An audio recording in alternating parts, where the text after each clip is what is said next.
Don't go to the reunion on VHS, folks. And it takes a certain kind of man to enjoy VHS, let me tell you that.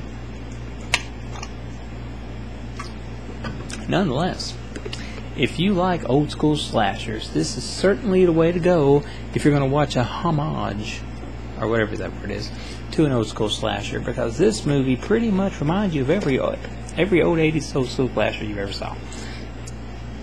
And that is the point, of course, and that is why the film is so fun to watch.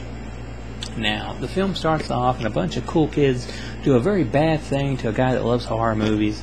So he gets, kicked out of school, whatever you have, and he's gone. And it's this awful thing, but it's now 10 years later, it's 2004, and they have a reunion, but they get a special invite to a special reunion, which obviously should tell them to don't go to that reunion, hence the name, but they go.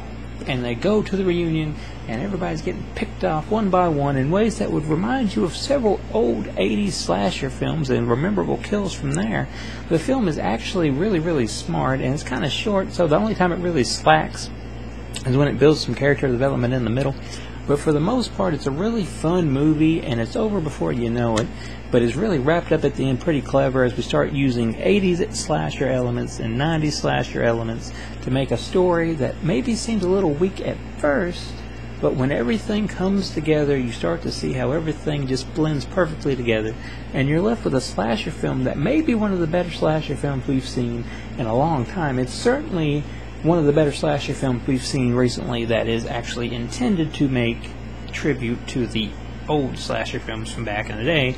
It gets all those elements right. It's got nudity, it's got gore, it's got a pretty cool killer, I guess, although maybe you'd probably be a little happier if the killer ran around in a mask or something. You don't do that. But he still does kills that you're going to recognize. You're going to say, hey, that looks familiar, and you're going to see why it looks familiar later on, but it all comes together. So that being said, don't go to the reunion. Whether you watch it on DVD or VHS, gets the thumbs up from me.